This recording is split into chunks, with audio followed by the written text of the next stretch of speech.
Ayon kay Liachon, ninakaw kasi ang pondong dapat inilaan sa flood control projects. Ano nga ba tayo humantong sa ganito? Ang bilyones na nakalaan para masolusyonan ang taon-taon na lang nating problema sa mga baha, nakurakot! Pero ang barangay May Sulaw sa Kalumpit, Bulacan, heto, lobog pa rin sa baha. Ang itinuturong salarin ang palpak na flood control project sa kanilang barangay.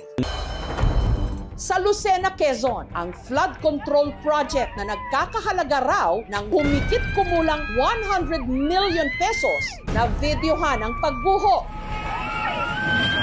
Tahan din niya ang baliwag para sa proyektong nagkakahalaga ng 55 million pesos. Sa Barangay Santa Lucia sa Capas, Tarlac, gumuho rin agad ang dike nung nagkasunod-sunod ang mga bagyo at habagat. 24 million pesos daw ang inilaan para sa proyektong ito.